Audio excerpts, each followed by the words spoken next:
Welcome, everybody, to Radicalized Truth Survives podcast. My name is Heidi Kuda, and today Jim Hi-Fi and I will be interviewing Sergei Cristo. He's actually the star of a podcast by Carole Cadwalladr and Peter Jukes called Sergei and the Westminster Spy Ring, and he's going to tell us some very interesting stories about UK's Russian spy problem, which he revealed in the 2010s. Have a listen.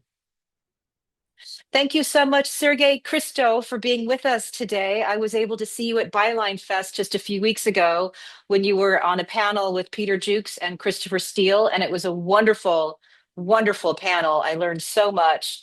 And I'm just very excited that you're here. Thank you, High Fidelity, for setting this up. And for our viewers who do not know your backstory, you took some big risks with your life here, and exposed a spy ring. And when you initially, went to the authorities in the UK and said this is going on, what were you met with? What was the most surprising thing to you? Heidi, first of all, thank you so much for inviting me, and wonderful to see you again. It's a real pleasure to be able to speak to the US audience as well about this, because I guess you've all heard quite a lot about various facts and allegations and stories about the Russian interference in the US, Mueller inquiry, and so on. Well, in the UK, we didn't have that kind of investigation. So I think that's why my story is particularly interesting, because in a way, I have become a witness to the Russian interference operation, which was a covert operation. It wasn't just advertising or online campaign. It was a coordinated covert operation, which had different elements to it. And the element which I've come across personally was to do with political funding, or an attempt by the Russians to fund Conservative Party. I think, in answer to your question about what I found most surprising, I think I found the attitude to my attempts to report this, first to the security service MI5 in Britain, and then to complain about the MI5's kind of take on my story. I went to the police, and in both cases, it was a kind of a very, how can I say, high-handed, a kind of almost like treating me like an idiot, a very kind of, you don't know what you're talking about kind of attitude. My impression, having researched the subject of Russian interference between sort of 2010, 2020 in the UK quite thoroughly, I get the feeling that maybe the authorities actually have underestimated Russian influence for quite a long time. And it was driven by probably quite high-level management decisions in civil service and also in government. But by people who should have known better and were qualified to make a much better judgment. Thank you so much for that brief explainer. And I think it's really important that when we, when we who are Americans hear these stories, what we see are these echoes and these parallels throughout the world. And when you talk about, because you yourself were involved with the Conservative Party, and so you actually kind of have like the inside to this. But when you saw all of this going on, did it surprise you that there was not as much of an interest to investigate it? What was kind of the most shocking thing to you about that? Well, shall I first talk a little bit about what actually happened? In 2010, in the autumn, I was approached completely out of the blue. He just rang me on my mobile by a senior Russian diplomat at the embassy in London called Sergei Nalobin. He introduced himself as a first secretary political, which is kind of a classic posting for a Russian spy. Historically, we know that, and I've been interested in intelligence for a long time. And asked me if I was still helping the Conservative Party. And I said, yes, I was still helping. I was working in asset management at the time. And I was volunteering, kind of helping the treasurers, which is a kind of fundraising department of the Conservative Party headquarters, in London to attract mostly young professionals, from the city like myself who worked in the financial sector. And I've been doing it. I had been doing it at that point for probably about sort of 10 to 9 years. Since I left the BBC, I used to be a BBC journalist working for the World Service in London in the 90s. And he really wanted to meet, but it was 2010. So it was just a few years after Alexander Litvinenko was murdered in London in 2006 by a vicious method. They used a nuclear material, polonium-210, and it took him, I think, about 2 weeks to die. It was a horrible, horrible death, which was obviously, the Russians did it to discourage others, shall we say, from being a whistleblower, etc. So I didn't really want to meet this Russian diplomat, and I stalled, and then he continued ringing me. So it was very unusual because I knew that, as a journalist, I went to the Russian embassy in the 90s, and then even I had at some point, a diplomat, very young diplomat who I considered very friendly. And, we went out together, went to think tanks sometimes, together. But I knew that from, looking at his more serious colleagues at the embassy that, they were all very reserved. They never chased people like that. So I thought, this is really strange.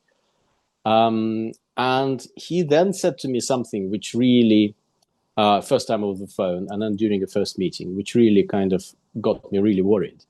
He said, that was 2010, and he repeated it in the beginning of 2011 when we first met, that he knows Russian companies that would like to contribute to the Conservative Party, make financial contributions, which is, of course, is illegal. So I had prima facie evidence of a foreign diplomat basically proposing criminal activity, which is obviously a straightforward reason for expulsion. So I went to the security service. I first rang the public line. They asked me the name of the diplomat, and then they shortly, a very young officer met me, not far from where I worked. He took down the details and said that he will call me back, and he never did. And in the meantime, I continued talking to this Russian diplomat, who was also interested in one of my closest friends at the time, the late Oleg Gordievsky. He passed away earlier this year. And Oleg Gordievsky was probably, the top of the list in Britain in terms of sort of assassination targets for Russia, because in the 90s, he was the most important intelligence source. Sorry, I'm made a mistake, not 90s. In the late 70s and 80s, he was the most important intelligence source, not only for the British intelligence, but also for American intelligence, because it was shared.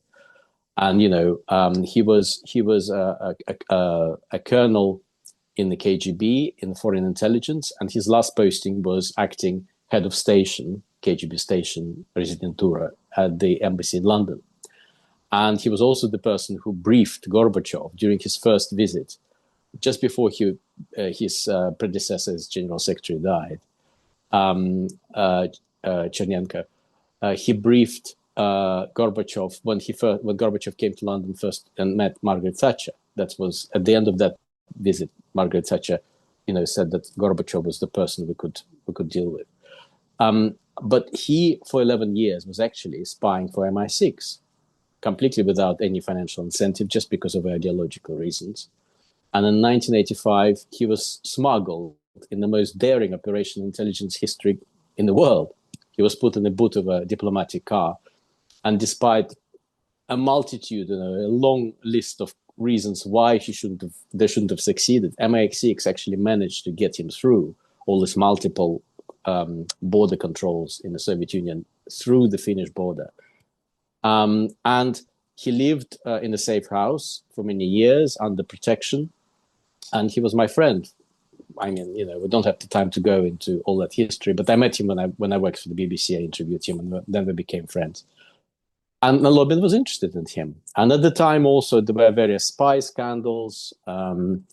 going on. Russians already tried to penetrate, to try to find a way to get to members of parliament through, putting in a girl or another person who was later exposed as assistants, parliamentary assistants.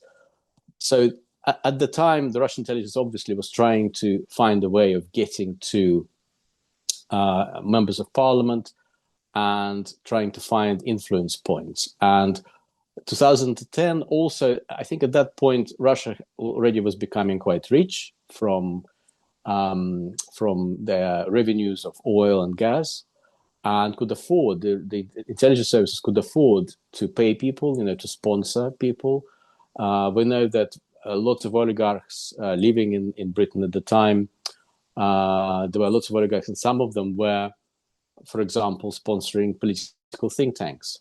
And those think tanks were employing relatives of people who were in parliament or, in the Conservative Party, particularly on the right side, on the right of the political spectrum. And so I continued to meet Nalobin, this Russian diplomat, and at the same time told Oleg Gordievsky that Nalobin was interested in him. So then Oleg Gordievsky suggested that he would pass this information on to MI6, which was his service, the one, which is the kind of the American, the British equivalent of the CIA, basically. And I was talking to, at the time, or tried to talk at least, to the kind of British equivalent of FBI. So that was the distinction. And amazingly, and Oleg shared this with me, MI6 came back saying that they have absolutely no reason to suspect that Nalobin was anything but genuine, i.e. they refused to admit that he was a spy. And then I consulted another friend of mine who was the widow of Alexander Litvinenko, called Marina.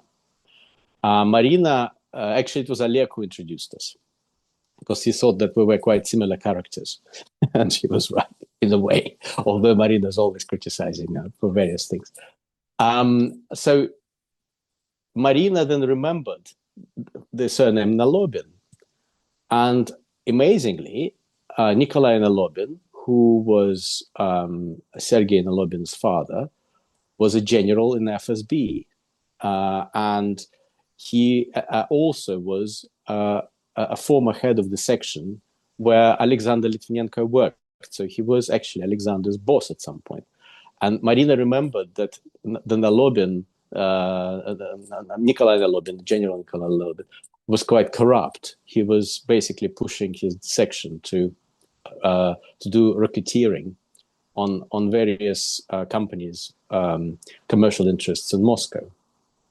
And I also heard from another source who was working in the Russian government in the early 90s that the Nalobin family was extremely corrupt, and that he also said that there's absolutely no question that Sergei Nalobin was in the secret service, in the intelligence service.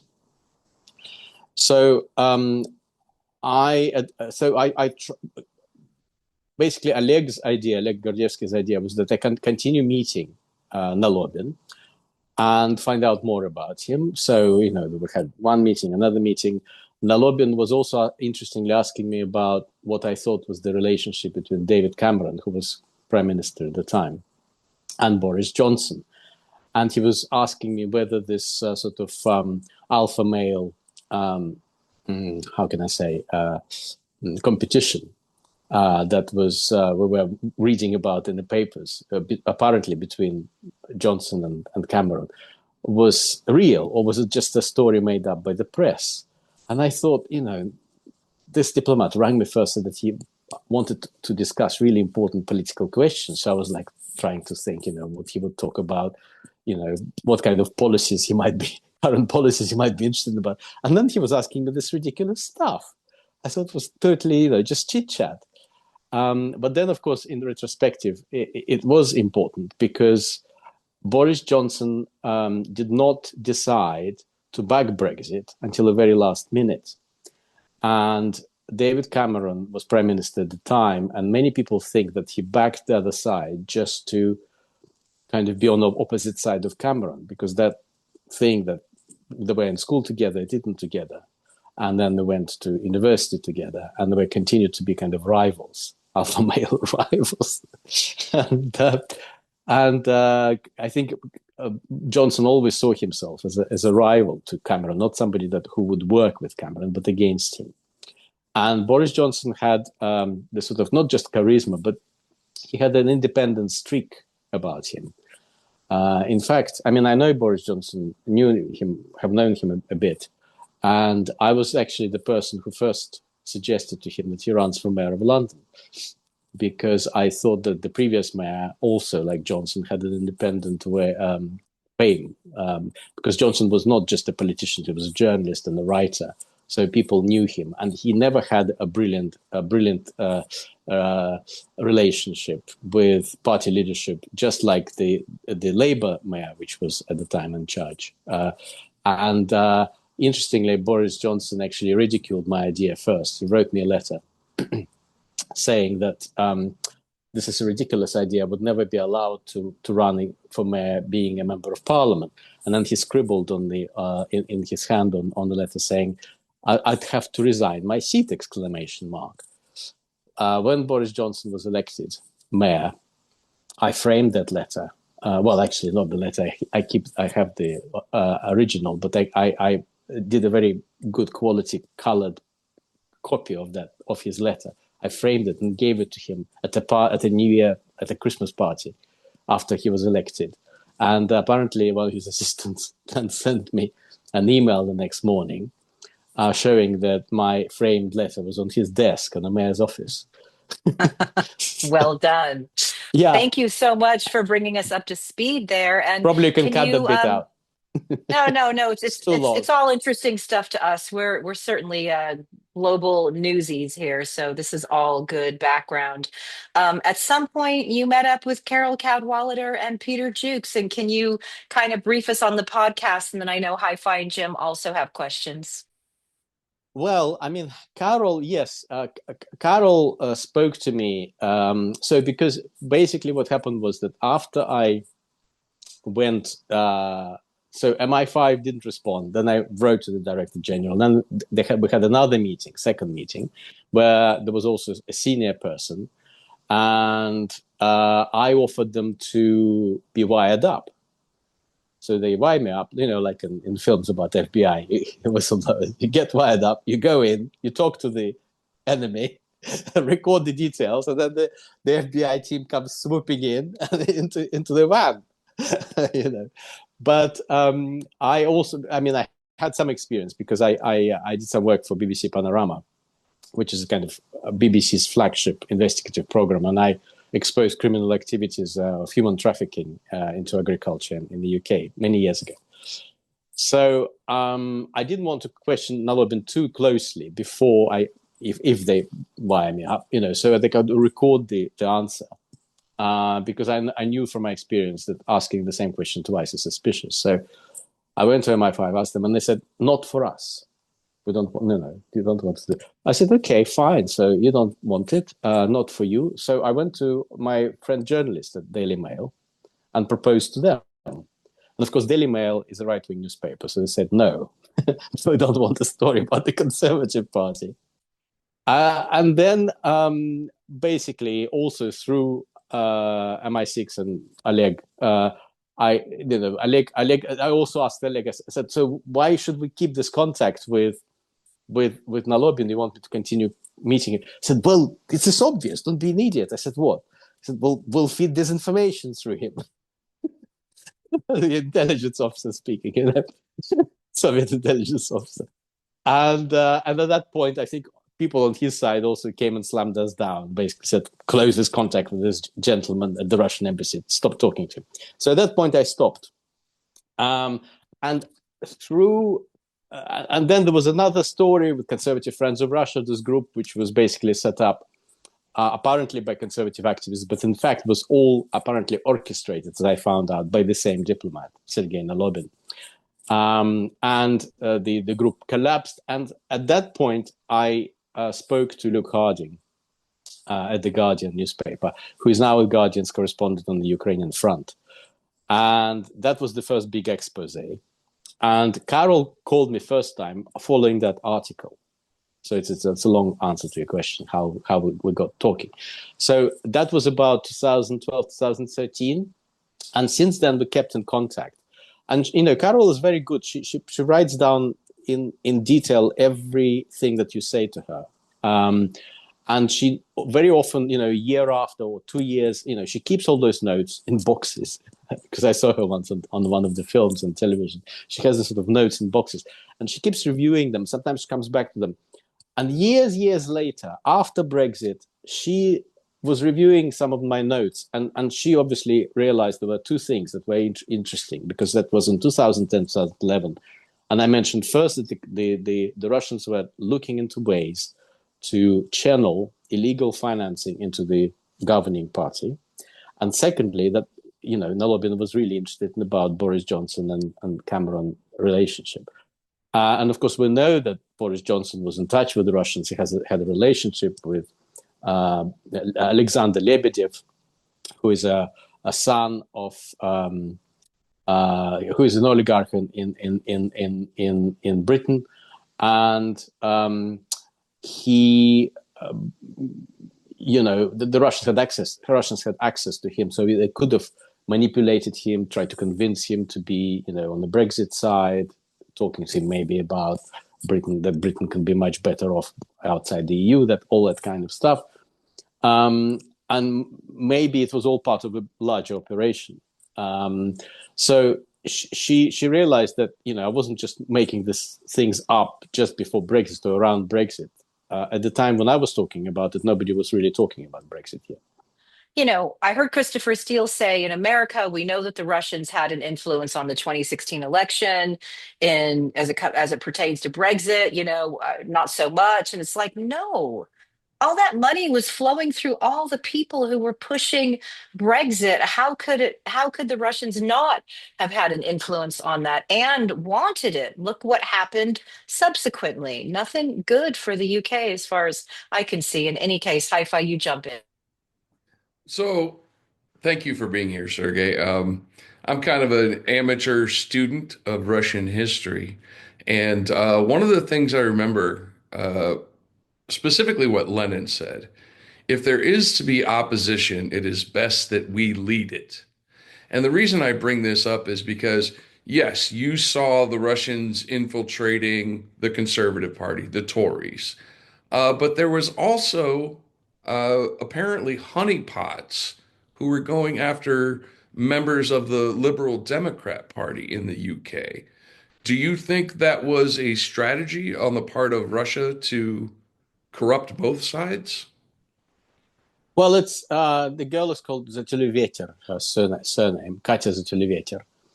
She had an affair with a Lib Dem MP, who was representing Portsmouth, which is the main naval base in the UK. And he was also in the Defense Committee. Zatuliveter first met him in St. Petersburg, where she was a student of foreign languages, I think, at St. Petersburg University. That's the one that Putin went and studied there. And she was apparently working. She was working as a student she was put to work by the university as a student with delegations of foreign members of parliament. I mean, I come from Russia, and I can tell you that particularly after Putin came to power in 2000, you cannot just go and work with foreign delegations as a student. At that point, I think my personal view is that she was already, at least was talking to, to the FSB, presumably. So I would say, she was already cooperating with them at that point. And she was obviously directed, because first they had, I think, I don't know whether they had sexual contact already in St. Petersburg, but she was clearly directed to be very friendly to this guy who was extremely unattractive, and she was very, very attractive and young. And so, and then there was she came to England and then became his assistant in Parliament. And there was also an apparent link with another woman who also knew the Cadwalladr and also had how can I say it? Also talked to the same MP, Liberal Democrat MP, who then became Russian wife of Aaron Banks, who was the biggest political donor in the British history to UKIP, which is the party propagating Brexit. I think he gave about £6 million initially pounds. Just to put things in perspective for the Americans, the system that you have in America, where you have huge PACs, some of them mostly unaccountable, which can make huge donations to parties. In the UK, it's been regulated out. So, because in the past, basically in Britain, prospective members of parliament went around cities with basically wheelbarrows buying votes. Just people on the street, they're giving them cash and asking them to vote for them. And that system has been regulated out. There are limits of what political parties can basically, what people can give, and it's all very kind of supposed to be highly regulated. But it's a huge, at the moment it's becoming a huge issue because with Musk, etc., basically threatening to finance the kind of relaunched UKIP, which is now called Reform UK, still, with Nigel Farage at the helm, the friend of Trump. There's a huge worry that these billionaires, American billionaires, will use their legitimate corporate interests in England to finance parties like Reform. Because at the moment the rules are, they're trying to put limits, new regulations, around electoral law, including political donations, to, for example, prohibit various kind of shell type companies from being able to contribute. But corporate donations are still allowed. And also, amazingly, they still haven't decided whether they want to rule out donations through crypto. You can't track any money through crypto. So, yeah. I just wanted to follow. Thanks for being here. But just on this note, Palantir, speaking of these crypto billionaires, it currently has access to the healthcare data in the United Kingdom. My question for you was basically just sort of following along the lines that you're going now is, how do you show England the cautionary tale of the United States, and make sure that it doesn't happen there? Because as an American who's currently, under a large blanket of Russian influence right now, we really need our European colleagues to be sane and not taken over by the influence that you spotted very early. And congratulations for doing that. And as I was helped by journalists. Somebody who's been doubted for years about that exact thing, I can also empathize on that point. Please go ahead. Well, in geopolitical terms, the Russians basically have a friend in the White House, and all they have to do now is just to split Europe, and the world is for the taking for the autocracy Inc., as Anne Applebaum very aptly termed. So, there's really pressure, and I think European leaders understand it. That's why, they could go following the poor Ukrainian president everywhere now, so he doesn't get bullied.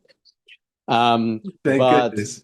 Yeah, but they all themselves, every European leader at their own country, is subject to this conflicting political and financial pressures. So, for example, in England, you ask about the nations and so on. At the moment, the leading party which gets most, by far more corporate donations than any other is the Labour Party, or at least on the last reporting from the Electoral Commission. So, when they say, okay, Labour Party, let's now close down all the corporate donations, they say, maybe not. So, I mean, they're all this interest, but really, I mean, this is the time, and I know because I have been a political activist in the Conservative Party, and I know one thing for me in campaigning that was really of Putin personally, and that's why maybe I'm still not trying to be a member of Parliament, is that there's a lot of navel gazing on the party political level, i.e., what do we have to do and say in order to get elected? Not what does the country need us to do, but what we need to as a political. So, and from that perspective, it's really damaging, I think, in the long term for democracy. Democracy historically have been saved every time a figure of a stature like Churchill or Thatcher came along, when they were there in politics to represent a strand in their party that really wanted to do something, to change something in the country. But when you have, and at the moment is that time really, because, democracy is under threat. We don't need accountants leading political parties at the moment.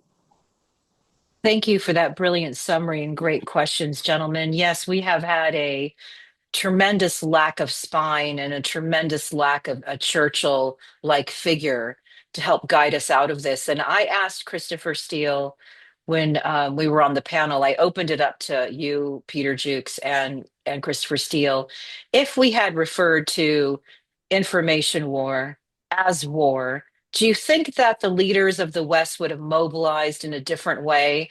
Instead, we've been kind of passively, many of them just watching as democracy is being mowed down globally.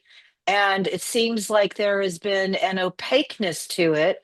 And unlike in World War II, when bombs start dropping around and people start waking up, of course, it's different in Ukraine and other parts of the world that are facing kinetic war. But how do you feel about that? Why do you think there was such a limp response to the active measures that have been destroying democracies globally?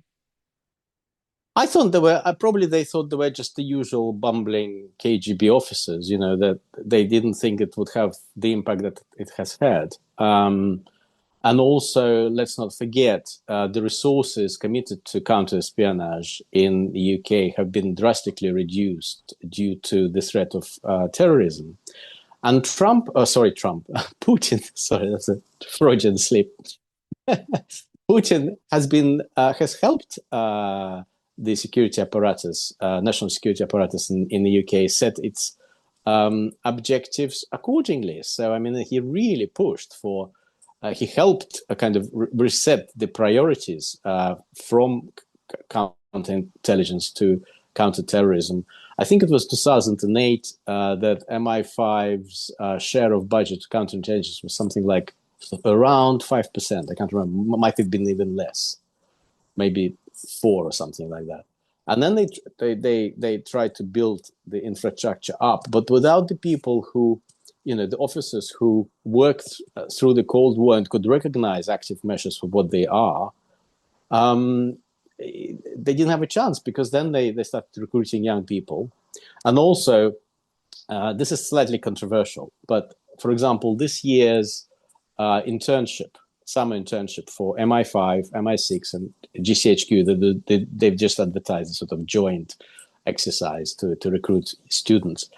They said they will limit, which is admirable from the racial equality and other types of equality prospect. I mean, I applaud any of those initiatives. That's absolutely fantastic. But they actually restricted the recruitment for that internship to people from ethnic minorities. Fine, but I think that we're facing threat from Russia. We should be actually trying to recruit people from young people from my kind of cultural and educational background, because you need to understand the enemy, what operates in people who know history better. And I'm not black or mixed race. I think there's a lot of, and I'm just wondering, I mean, that decision was probably taken and signed off by, at the very high level of those agencies. I mean, if I was a spy, Russian spy working, I don't know, head of HR or deputy director at MI5 who signed off this recruitment, I mean, I couldn't have been a better Russian spy myself. It's interesting because the people that I have learned the most from about information warfare active measures they were all raised in Soviet era Russia or Czechoslovakia or, my friends who are from Ukraine. And so it's interesting that you say that.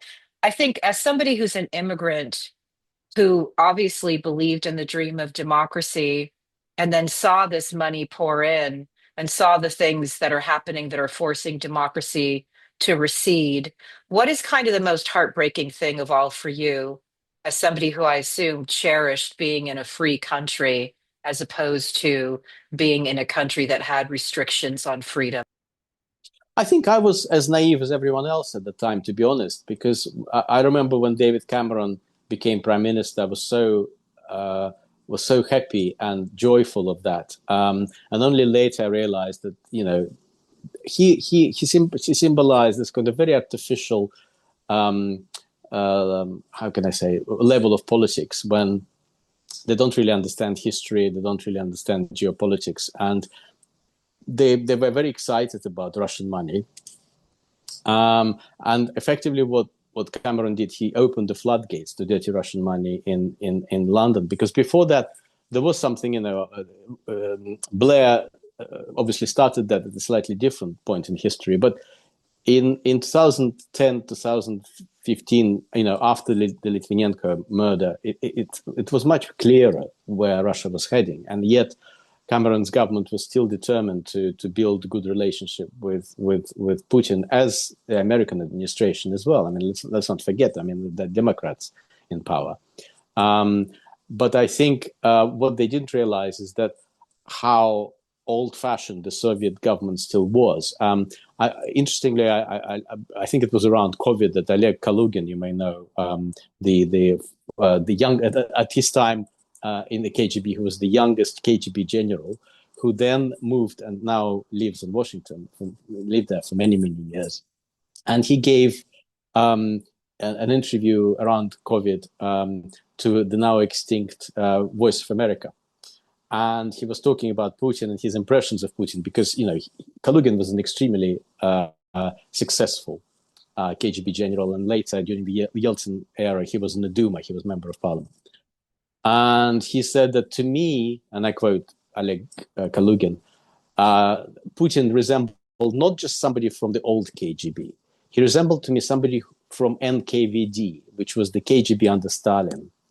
Meaning that, if you are given an operation to do an objective, you achieve it by any means at your disposal. You can kill people, get rid of, destroy, just to achieve it. It was a Stalinist approach. So Putin is much closer to Stalin. It's a very old-fashioned way of operating. And what Putin did was he used rich people, and it's transparent in the Russia report, by the Security Intelligence Committee that, asked to investigate this Russian interference in Britain, and Boris Johnson refused. So we didn't get our Mueller inquiry.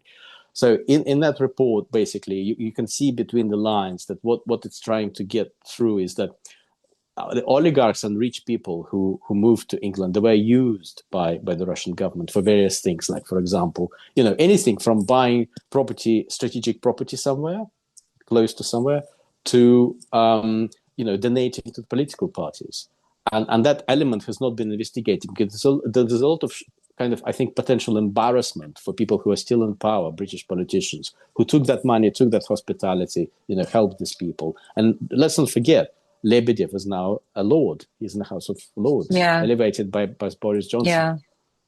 We once had a friend on who does a lot of work in Ukraine. He was from Czech Republic, and he said, the West just needs to stand up and say, we were wrong to take that Russian money in the 90s. It was bad. It was wrong. We made a mistake. And here we are in just a, terrible, terrible situation globally. We would love it if you would come back on our show. I feel like we I were would love to. only able to scratch the surface of all of the information that you have, which is so vital to our global viewers. We're not just watched in America, but also we have guests on from all over the world. So it means so much to us that you were here with us today. Gentlemen, do you have any final thought, any final question, or can we just invite Sergey back? No, I just look forward to talking more. Thanks so much for being here. You're very And welcome. And I have a sorry. Okay. well, I was just going to say, everyone who is listening to this interview right now should go out and listen to your podcast, Sergey and the Westminster Spy Ring. Thank you very much. Yes. I do have a suggestion what we can discuss next time. It's why Europe and Britain, obviously as well, needs a proper investigation into the Russian interference. Oh, and so why it's also important politically. I think maybe we should do that. There is an active case at the moment, which probably will be appealed in the European Courts of Human Rights, trying to force or give an opportunity for pro-democracy groups across Europe to sue their governments and force such investigations across countries to expose it's really important. populist political movements, etc. It's so important. We did the work, we thought it was going to be more investigated, more revealed in America. We've been doing the work for years, and it's devastating that there's not more awareness about it. Sergey, Yeah. thank you so much for being Thank you with so us much today. indeed, Heidi. Thank you. Thank you, everyone.